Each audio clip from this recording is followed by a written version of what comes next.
There are winners and losers in life. This is great. Case Western Reserve University in Ohio hires this guy to clean up this wall that the Palestinian protesters have graffitied over. So he's got his little paint gun and he's going to clean it up, just paint over it all white, blah, blah, blah. The protesters decide, oh, we're standing in front of it, solidarity, blah, blah, blah. He just keeps painting right over them. That's fantastic. Treat them like the children that they are. That's fantastic. Keep it up. I say do it over and over and over. Right now, usually, Monahan, we usually go right into website questions. But I have been asked by my doctor to tell a story. And I normally don't like to take too much advice from others. You know, it's kind of my type A thing, and I'm a little overbearing, but I said I will do it. So, Monahan, are you ready for a quick story about my doctor? Man, I have heard the SparkNote version. This story is hilarious. Please give the people what they want. Okay, so in January, I go for my yearly physical, for my insurance, all that good stuff. I know my doctor very, very well. He's a great, great guy. We're going through the whole rigmarole, blood pressure, all that good stuff. And then finally, towards the end of our appointment, it gets a little silent. It's a little quiet. It was almost like we're on a date, you know, and we weren't on a date, obviously, but it was one of those where everything got silenced and you could tell,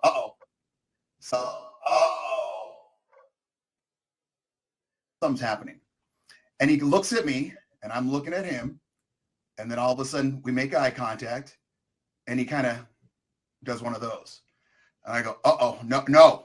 And he goes, and so he's going to look at me and goes, and I said, He goes, no, not yet.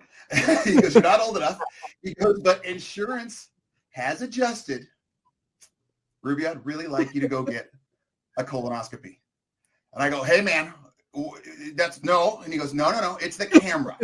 He goes, I need you to go do it. It's good for your health. But once it's clear, you don't have to do it for another 10 years. I said, oh, man. He goes, and I want you to tell the story on your show after, because middle-aged men like yourself really, really need to understand the whole process. And he goes, you can obviously tell a story, so let's do it. I say, all right, man. So the process is this.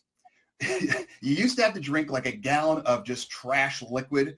And for those that don't know, colonoscopy is basically a camera's going where it shouldn't go to film everything that it needs to film. And it just kind of has to happen. Red middle age. But they have to clear out, let's say, the runway. And so they used to drink this liquid. And I guess it's just bad. But now they have these pills, which are great.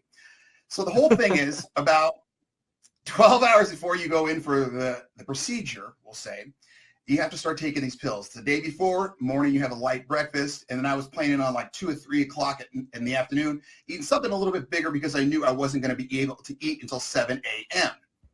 All right. So about 2 o'clock, I'm getting kind of hungry. I'm about to start eating. I get a phone call from the nurse. Hey, Rubio. You know, small town. Hey, Rubio, just making sure you're all prepped and ready for tomorrow. I go, yeah, I'm thrilled. So excited about this. Wonderful. She starts laughing.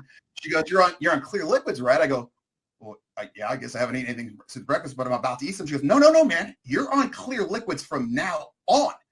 And I go, hey, man, I'm starving. She goes, you lose. It's clear liquids from now until after the procedure at 7 a.m. So immediately I start to sweat and I'm pissed off because I'm already hungry. Now that I know that I can't eat, I'm getting hungrier by the second. So I'm already pissed off. 6 p.m. rolls around. I take 12 pills over like a 30-minute span. And each pill is like the size of your pinky. So that was pretty not a great thing. You start drinking them down. And I'm ready for all hell to break loose here, literally. Nothing happens.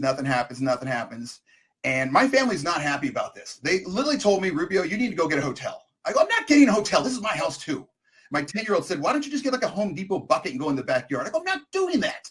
So by about 8 p.m., all of a sudden there's rumbling down south. And it's boom, you're going to the bathroom. So from 8 to probably 10, let's just say 5 issues occurred. And when they occur, you have to be near the toilet or you're done. I mean, just trust me, don't go far. Don't even go upstairs, downstairs. So at 11 p.m., I have to take the second dose, 12 more pills. 11 p.m. comes around. I take them, 11:15, 11:30. Oh, good God. From 12 to 3, you are just, let's say, getting rid of anything you've eaten for the past month. And it's coming out like, oh, good God. Imagine like a fire hose on steroids. That's exactly what was happening. So you get like 3 hours of sleep. I did, at least, because you can't fall asleep because issues will occur. Let's just say that. So I live in a small town, like I've said before. My wife takes me to the appointment. And of course, as I'm walking in, one of the nurses is like, "Hey, Rubio, what's going on?" And it's like the walk of shame of, oh, God. So, hey, how's it going? Yeah, this is about to happen. So I go in, they give me the gown, all this stuff. And the gown would have been great because you're butt naked except for this gown. And the gown would have been phenomenal for me at age 5. I mean, it's barely going past like belly button and other areas. And she kind of walks in after the nurse. "Oh, you need a bigger gown?" "Yeah, man, I'm an adult male. Let's go. Give me the full adult size. And I'm not petite. I need the XXL. Let's go." So we're still going with the procedure. I'm laying down. They're doing the IV. They wheel me into this other room, the surgery room, and there's TVs all over the place. And you can see one where it's got like this submarine kind of camera vision. Starting to get a little bit nervous, like, okay, we've got it. This is it. This is game time right now. And then you look over and you see the camera. And it's like on the end of a garden hose, and the garden hose is probably thinner than my pinky. And I'm starting to get really nervous now because I see the garden hose, and it's not that long, but then I start to see notches. 0, 5, 10, 15, goes up to like 45 or 50. And I'm looking and I'm about to say to the nurse, "Hey, man, this is a rookie. This is my first timer. I don't think we need to extend all the way to the 45, 50 mark here. How far is this thing really going in?" But I didn't say anything. I was calm. The anesthesia guy comes in, says, "All right, I'm going to give you something. You're going to start feeling some warmth in your arm and shoulder. No problem." He goes, "Roll over like this," after he does it. And I roll over my side. And all of a sudden, the next thing, the lady taps and goes, "Okay, you're done." And I go, "What the?" I literally out loud, I go, "What the hell are you talking about? I just turned over." She goes, "It's been 45 minutes, man. You're done." I go, "That's it?" She goes, "That's it." They wheel me back into the room. They show me the pictures of the canyon. I don't know what you'd call it. I'm not even sure what was happening. They said, all is clear. You're free to go." So to all my middle-aged men, seriously, it ain't that bad. Monahan, let's go with some website questions. If you were able to give birth, would you? Zero chance of that. And I've always said that if men had to give birth, there would be probably 4 kids on the planet and the rest would be just dogs. If you've ever seen a woman give birth, number 1, it's incredible. Number 2, it's frightening. Number 3, they are not normal human beings. They are crazy. Because you know how they always compare it to like, okay, it's like a guy's getting hit in the nuts. Monahan, if I kicked you in the nuts, at any point in your life, would you come back and say, "You know what? I want to do that again"? Okay. So that's number 1. So that proves my theory of no, that's it. They're just crazy. It's crazy, strong people. Monahan, have I ever told you the story, Christian? I know we're over time, but this is a good story about when Jolie gave birth.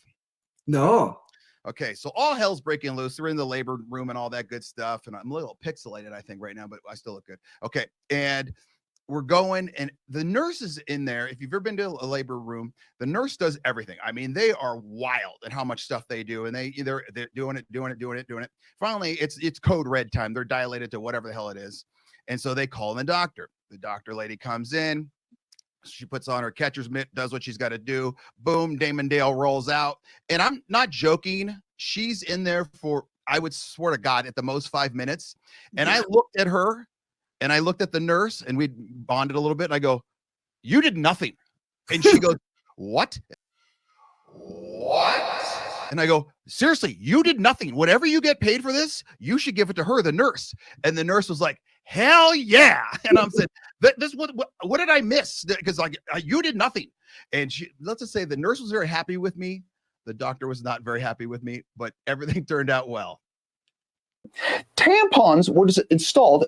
Connecticut has this new state law that Connecticut has a new state law where a tampon dispenser has to be in at least one male bathroom at every location.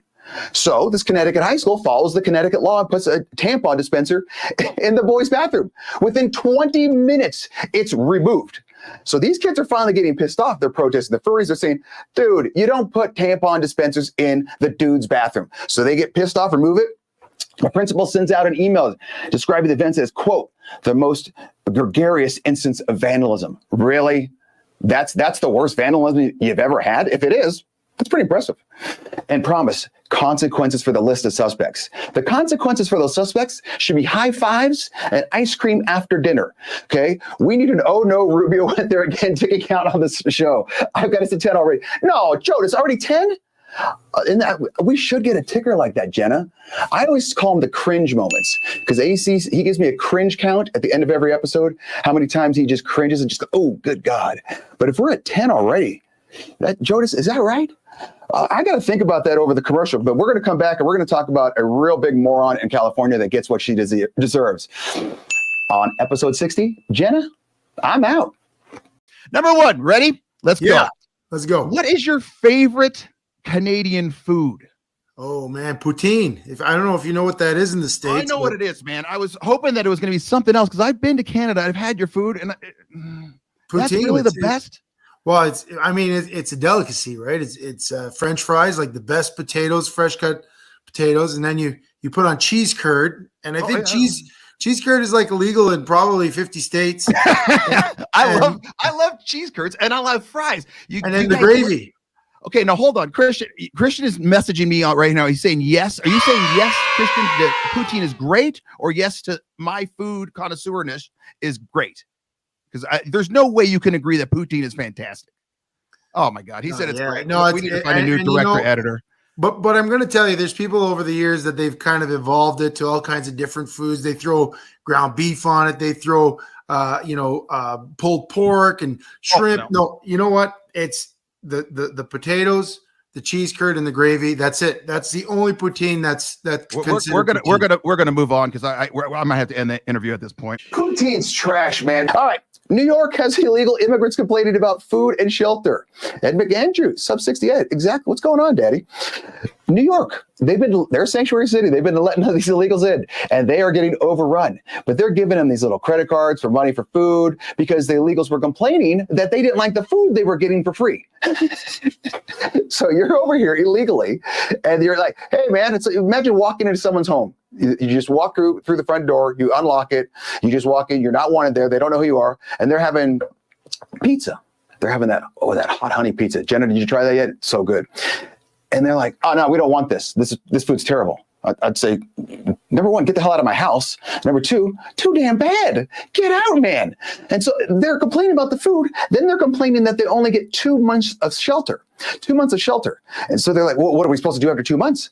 I don't know. Go home. Go get a job back home. Do what you got to do, or stay here, get a work visa, come through the legal way. And so that now they're also complaining that when they want something, no one speaks their language. So they're saying, hey, man, we need some help with our languages. Even if we go to the government buildings, you don't have the translators for us. Jenna, can you play this video? It's about 40 seconds long, I think. Only in the Congo, you have like more than 500 language. Swahili is being spoken in Burundi, so I can speak with somebody from Burundi, but I cannot speak Swahili with somebody from Mauritania. You understand? In Europe, a Turkish don't talk for a French don't talk for a Spanish. So why it is that you will put everybody in Africa in the same bag and thinking that because they speak Asanya, because they speak Pearl, everybody will understand. You see, I told you Hakuna Matata, you couldn't understand anything. It means no worries for the rest of your days. You see, so that's what we. Number 1, was she wearing garlic, or am I just hungry? Because that looked like a garlic rope around her neck, which I kind of respect because I do love garlic. And if you don't like garlic, I don't like you. That's just a simple fact of life. So is she either sporting garlic or maybe she's a vampire? I don't know, but I'm into the outfit. Number 2, Jenna, she does say Hakuna Matata off the Lion King. She literally kills her own point. If you heard her, she says, in France, they speak French. In Germany, they speak German. Yeah. So what you're literally saying, honey, is when they in their places, they speak that language. So when you're here in America, you should have to speak English. Because that's our native language. There are other languages, yeah, but you're proving your own point. My point. You're proving a point against yourself, saying, oh, well, in France they speak French, in German they speak German, in Germany they speak German. Yeah. So in America they should speak 500 dialects of Swahili. You know where they speak Swahili? over in Africa. That's a no-brainer. I don't understand. It's very, very easy. And everyone always argues right now with the point of, well, Rubio, I get it, but America's founded on immigrants. Okay, I'll give you that. America, yeah, not exactly founded, but pretty damn close. But they were not all illegal immigrants. Number one, they came over. You've heard about coming over on what the hell's that, the Statue of Liberty. Okay, coming over those big boats, all that good stuff, signing their names in and all that good stuff, coming over the way they're supposed to, and they didn't ask for better stuff. How many times have you ever spoken to a grandparent or a great grandparent of someone of your relatives that say they did migrate over? And what they talked about, did they ever say, "Oh God, we went to City Hall, we complained, we wanted better food, we wanted people to start speaking our language from Italy or Mexico"? No, they said, where do you need me? I will work in South Dakota during the coldest winter months. I'm just happy to be in the land of the free America. You've got people nowadays that are so unhappy with what they're getting for free that it's insane to me. Like, just be grateful. Just be thankful. You shouldn't be here right now, number one, unless you came over illegally. But if you're illegal, you've already broken the law. You've already broken the law. So that's number one, strike one. And strike two, you're not even grateful? That is insane to me. The only good part about that video, Jenna, was the garlic rope necklace. We got to look about getting one. I want to see how well they smell. How good do they smell? I can't even talk. Okay. I want one of those. Last question. This also comes from Terry from Texas. He says, hat or visor, flat bill or old school? And so I'll take this first. I go hat. I think visors are pretty 90s, but I'm with it. Steve Spurrier rocks the hell out of a visor. And then, dude, I like the flat bill. I like to lower nice and low, kind of keep it moving like a baseball player. That's my move. What about you, Rubio? I will go beanie in the winter. For those that are hair challenged like myself, you'll notice you lose a lot of warmth out your head, and you guys have hair. I don't, so it gets very, very cold up there.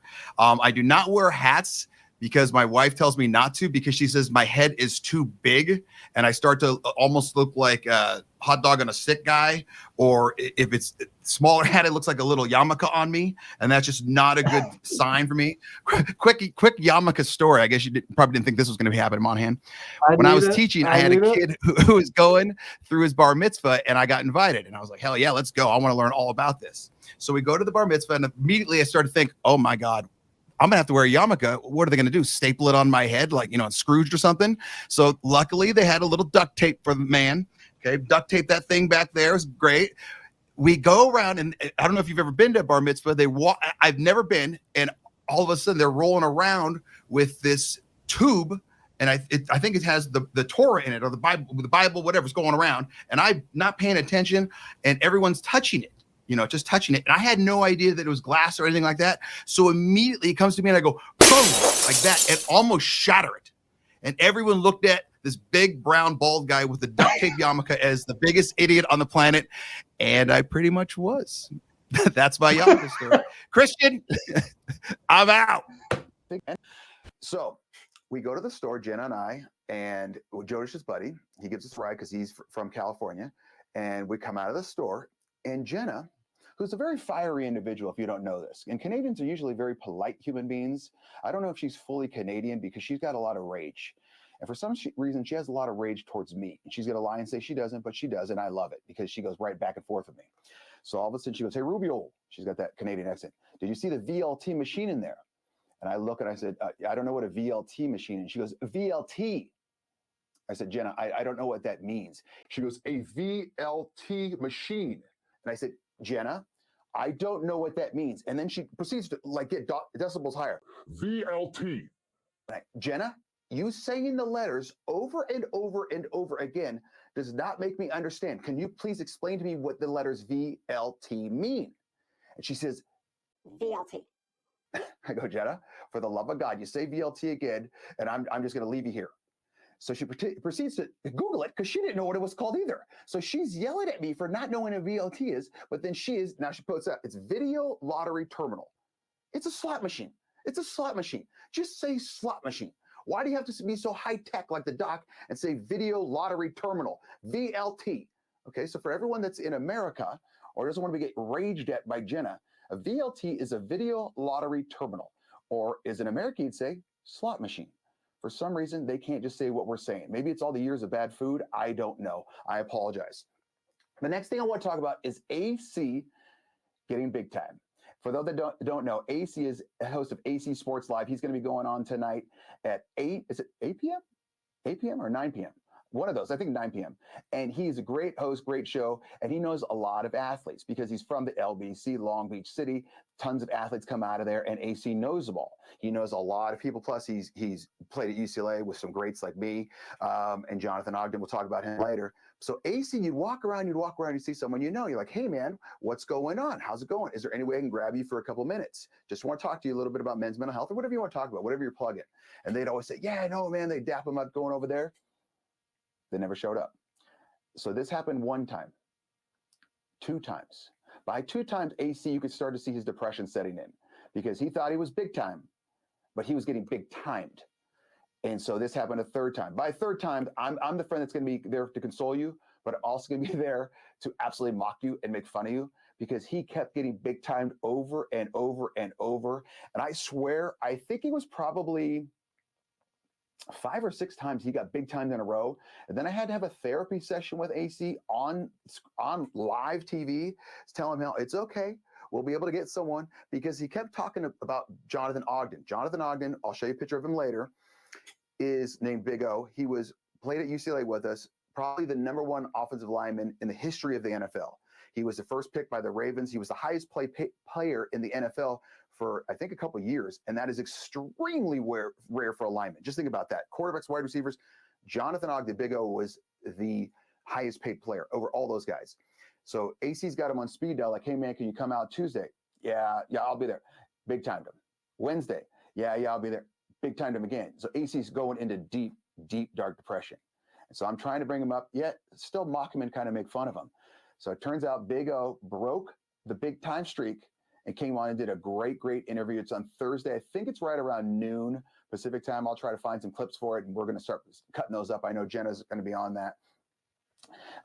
But it was great, great, great. As we're talking about AC, he stayed strong. And the thing with the example was he went to a friend. AC says, it'll never happen again. We will schedule everyone. Even Nana Mona will be on the schedule.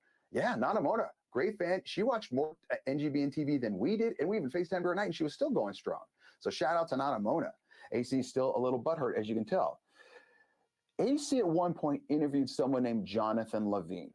I had no idea who this was. He's a soccer player. Jenna, can you post the picture of Jonathan Levine with AC? Okay, Jonathan's the guy on the left. AC's the guy on the right with the hat backwards, the glasses, all that. So Jonathan Levine, decent looking human being. He's a good looking guy. He starts doing this interview, and I'm walking around. You take it off now, Jenna. He starts, I come back. I'm scouting out who I think I know and all that. I come back around, and his publicist is right behind me. They always have a publicist with them to say, like, okay, you got 2 minutes left. Here's what here's the talking points to make sure you ask Jonathan about this. And I'm sitting there, and I'm 6 feet from Jonathan Levine, a foot from Jenna. The media or the press person or a publicist is right next to me. And I go, but not in a bad way. Like, there's a scent going through my nose that was unicorns and sunshine and clouds and rainbows and Santa and pizza and chocolate and lavender. And I go, and me being me, I literally just look at the publicist and I go, is that you that smells so damn good? And I lean into her, I go, and she goes, no, it's not me. I just have my normal whatever she puts on. And I go, is it him? And she goes, I think so. He just took a shower like 30 minutes. So they did a little commercial. I walk over to him, and this dude smelled the best that I've ever smelled a human being. You've all smelled like babies, and they smell good, but it's like the baby powder / lotion smell, and they smell good. And you smell a girl where they have got like perfume, but you know it's perfume. And then you've even smelled a dude where you walk by and you're like, decent cologne. It's like Drakkar Noir in like 1991 or whatever, okay?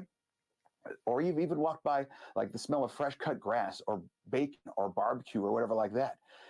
It was, Jenna even says, it was magical. So finally, I walked up to this dude after the interview. I go, come here. And I leaned like right into his neck, which was a little odd because he was shorter than me, but I didn't even care. And AC, you could tell, was taken back. And I go, is that you that smells so beautiful? Sub 60 says, of course you do. HR would love me. I know they would love me, and they'd have me on auto dial. So I leaned into this guy, and it was awkward, but I didn't even care. And his musk was so great that I literally said to him, and now tell me if this is weird or if I went over the edge. I really don't care because I still did it, and I did it multiple times. I go, I want to make love to your musk. I want bigger nostrils right now. These are exact quotes. I want bigger nostrils right now so your musk could infiltrate my brain for the rest of my life. And he kind of laughed, and his publicist is roaring with laughter. She goes, what are you talking about? I go, smell him. I go, there's something about him. And I don't know if it's like an animal instinct where maybe certain people smell better than certain people. Because Jenna said it was magical. AC didn't have too much a comment on it. Maybe because I think he was a little nervous and shy because I was overtaking it. I don't care. Or maybe he thought he was going to get big time again by the scent. But this dude's smell was so great. And Jim Scarano says the whole segment was so odd. I think it was odd for you, Jim, because you weren't there. It was absolutely phenomenal. Was I smelling him on TV? Maybe I blacked out. I don't even know the camera was still going. But it was so good. And I even talked about that. I finally, when he had to leave, it was a sad moment for me. I gave him a hug, and I was like kind of rolling around in the mud with him a little bit. So his musk would get onto my yellow sweatshirt, and it stayed there for a while. But unfortunately, I did have to wash it. But it made him and his publicist feel good. So am I wrong for doing that? I don't know. Do I care?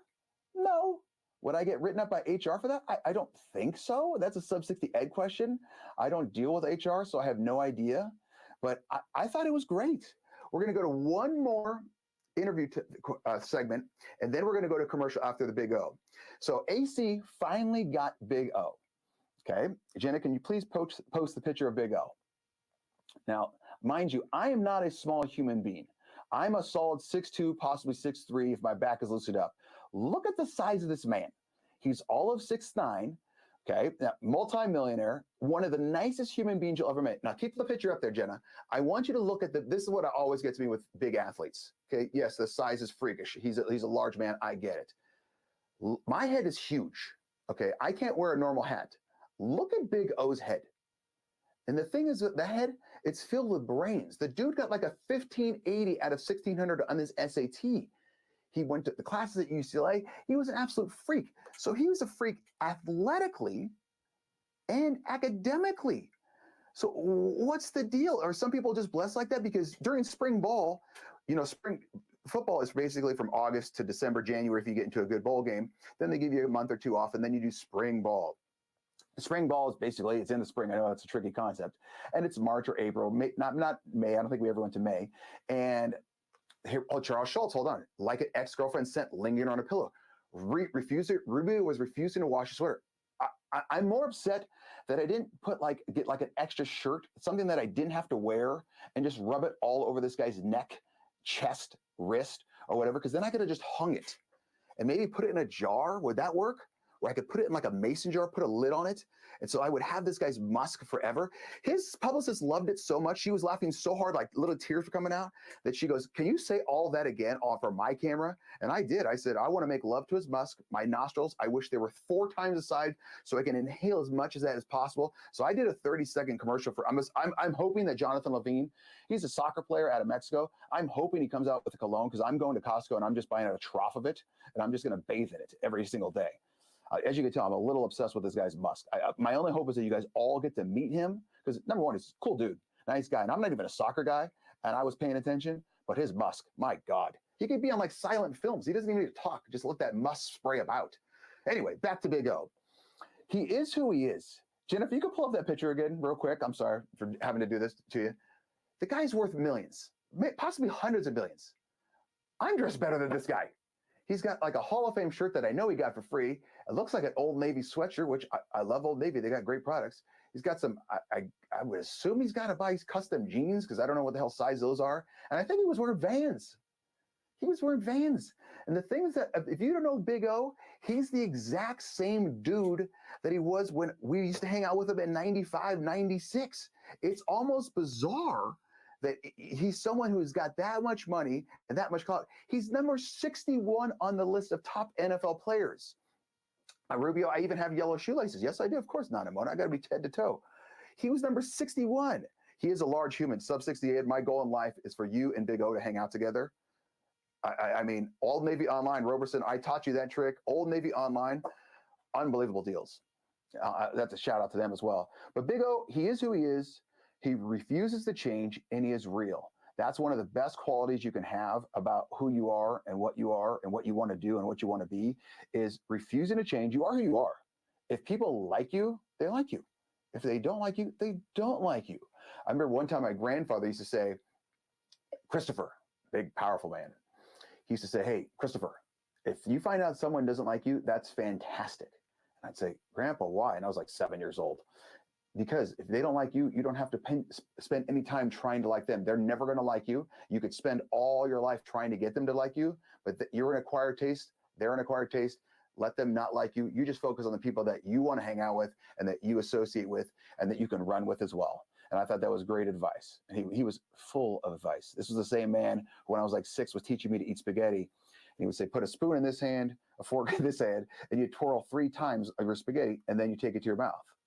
I was like 5 or 6 or 7 or something like that. I said, Grandpa, why only 3 times? He said, any more than that, you're an asshole.